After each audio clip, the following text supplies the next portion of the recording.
You won't believe the worst thing that happened to me in my very first week as a tech lead. I was leading a stand-up, and halfway through, I realized everyone in the room knew more about the architecture than I did. I thought they're going to figure out I'm a fraud.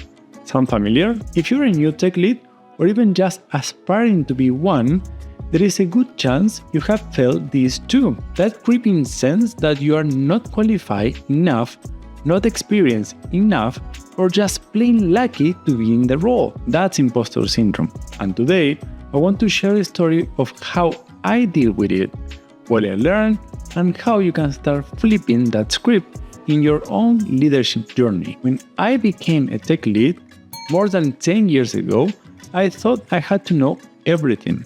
After all, that's what leaders do, right? So there I was, leading my first stand-up.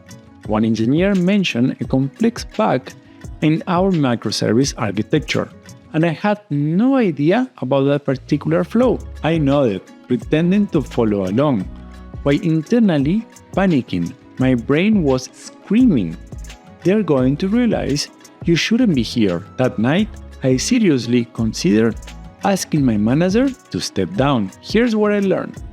Being a tech lead is less about being the smartest person in the room and more about making sure the room works smart together. The truth is, your team doesn't expect you to know everything.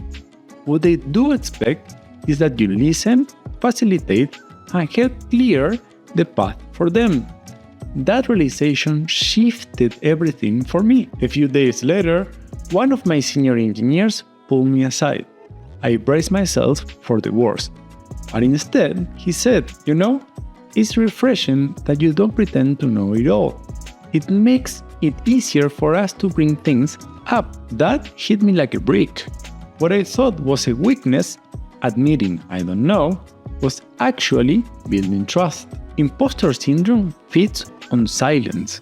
The moment you say, "I don't know, but let's figure it out," you stop being an imposter and start being a leader. Vulnerability doesn't weaken your credibility, it strengthens it. So, how do you overcome imposter syndrome as a new tech lead? 3 practical moves. Reframe questions as leadership moments. Next time you don't know something, instead of panicking, say, "That's a great point. Can you walk me through it so I learn about it?" Ask yourself, did my team shift value today? Did I unblock someone? That's leadership, not being a walking encyclopedia. Collect evidence against your doubts. Keep a wins journal, moments where you help your team succeed. When imposter's thoughts creep in, flip through it.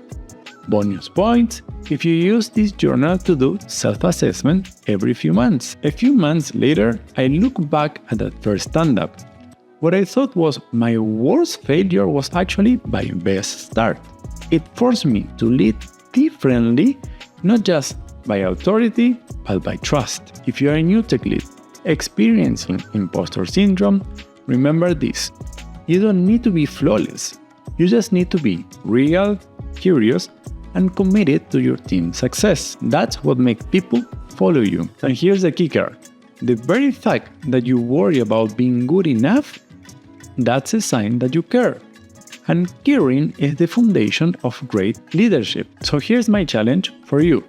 The next time imposter syndrome whispers in your ear, try flipping it. Ask yourself, what can I do today that proves I'm here to help my team win? And if this story resonated, hit subscribe, because every week we share real stories and lessons for early career tech leads, just like you. And YouTube thinks you will need this video next.